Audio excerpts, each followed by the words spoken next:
ಯಾವ ಥರ directly indirectly ಮಾತಾಡೋದು, ಏನು ನೀವು ಮಾಡೋಕ್ಕೆ ಕೆಲಸ ಇಲ್ವಾ, ಏನೋ ಚಿಕ್ಕ ಮಕ್ಳ ಆಟ ಎಲ್ಲ ಮಾಡ್ತಿರ್ತಾನೆ ನೀವು ಅಂತಂದು. ನೀವು ನಂಬೋದಿಲ್ಲ, ಒಂದು ಹುಡುಗ ಇಂಜಿನಿಯರಿಂಗ್ ಮುಗಿಸ್ಕೊಂಬಂದಿದ್ದ. ಅವನು ಬಂದುಬಿಟ್ಟು ನಾನು ಬೆಳಿಗ್ಗೆ ನಂದು 6 ಗಂಟೆಗೆ ನಾನು ವರ್ಕ್ ಶುರು ಮಾಡ್ತಿದ್ದೆ. ಅವಾಗ ಬಂದುಬಿಟ್ಟು ನೀನೇನು ಓದಿ ಅಂತ ಕೇಳ್ದೆ. ನಾನು ಹೇಳಿದೆ ಈ ಥರ ಅಂತಂದ್ಬಿಟ್ಟು, ಫೇಲು ಅಂತಂದು. ಎಲ್ಲರೂ ಕೆಲ್ಸಕ್ಕೆ ಹೋಗೋದಲ್ವ, ಒಳ್ಳೆ ಸಂಬಳ ಬರೋದು 5-6 ಸಾವಿರ ಅಂತಂದ್ಬಿಟ್ಟು ಹಿಂಗೆಲ್ಲ ಅಂತಿದ್ದ ಅವನು. ಆಮೇಲೆ ಸರಿನಪ್ಪ ಓಕೆ ಅಂತಂದ್ಬಿಟ್ಟು ಅವನು ನನ್ನ ಪಕ್ಕದ ಬೆಡ್ ಅವನಿಗೆ ಹೋಗ್ಬಿಟ್ಟು ಅಂದ, ಏನು ಅವನು ನಿನ್ನ ಪಕ್ಕದಲ್ಲಿರೋನು ಈ ಥರ ಎಲ್ಲ ಮಾಡ್ಕೊಂಡು ಕೂತಿರ್ತಾನೆ ಅಂತ.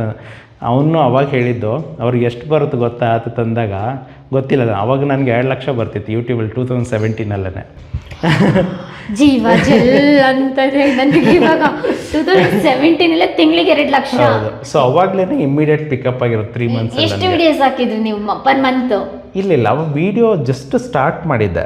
ಸೊ ಸ್ಟಾರ್ಟ್ ಮಾಡ್ತಿದ್ದಂಗೆ ವ್ಯೂಸ್ ಎಲ್ಲ ತುಂಬ ಇಂಪ್ರೂವ್ ಇತ್ತು ಅವಾಗ ಹೇಳಬೇಕಂದ್ರೆ.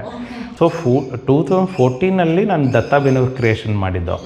2016 ಇಯರ್ ಎಂಡಲ್ಲಿ ಮೇಕ್ ಯುವರ್ ಓನ್ ಕ್ರಿಯೇಷನ್ ಅಂದರೆ ನನಗೆ ನಾಲೆಡ್ಜ್ ಬಂದಾದ ತಕ್ಷಣ ನಾನು ನಮ್ಮ ಅಣ್ಣ ಹೇಳಿದೆ. ಆ್ಯಕ್ಚುಲಿ ನಾನು ಫುಲ್ ಟೈಮ್ ಹೋಗ್ತೀನಿ ಯೂಟ್ಯೂಬ್ಗೆ ಅಂದ ತಕ್ಷಣ ನಮ್ಮ ಅಣ್ಣನೇ ಹೇಳ್ಕೊಟ್ಟವರು. ನನಗೆ ತುಂಬ ಟೈಮ್ ಹೇಳಿದ್ರು, ಬೇಡ ಫುಲ್ ಟೈಮ್ ಬೇಡ, ನೀನು ಇದನ್ನು ಯೂಟ್ಯೂಬ್ ಪಾರ್ಟ್ ಟೈಮೇ ಮಾಡು, ಅದು ಫುಲ್ ಟೈಮ್ ಮಾಡೋದು. ಯಾಕಂದರೆ ಈಗ ನಮ್ಮ ಅಣ್ಣ ತುಂಬ ನೋಡಿದ್ದಾನೆ, ಅಲ್ಲೆಲ್ಲ ಒಂದು 6 ತಿಂಗಳು ಕೆಲಸ ಮಾಡ್ತೇವೆ ಬಿಟ್ಬಿಡ್ತೇವೆ, 2 ವರ್ಷ ಮಾಡ್ತೇವೆ ಬಿಟ್ಬಿಡ್ತೇವೆ.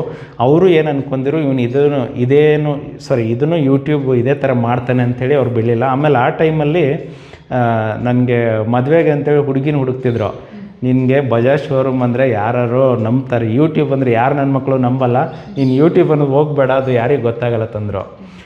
ಬಟ್ ಅವಾಗೆಲ್ಲ ಹುಡುಗಿ ನೋಡೋಕ್ಕೆಲ್ಲ ಈಗ ನಾನು ಯೂಟ್ಯೂಬ್ ಬಂದಾಗ ಎಲ್ಲಿ ವರ್ಕ್ ಮಾಡ್ತೀರ ಯೂಟ್ಯೂಬ್ ಅಂದ ತಕ್ಷಣ ಸುಮಾರು ಜನ ನನ್ನ ರೆವಿನ್ಯೂ ಕೇಳ್ತಿದ್ರು, ಇದು ಎಲ್ಲ ಹೆಂಗೆ ಬರುತ್ತೆ ಏನು. ಸೊ ಬಾಕ್ಸನ್ನು ನಾನೇನು ಮಾಡ್ತೀನಿ, ನನಗೆ ಅದು ಯೂಸ್ ಆಗುತ್ತೆ. ನಾನು ಬಾಕ್ಸಲ್ಲಿ ಏನೇನೋ ಪ್ರಾಜೆಕ್ಟ್ಗಳು ಮಾಡ್ತಿದ್ದೆ.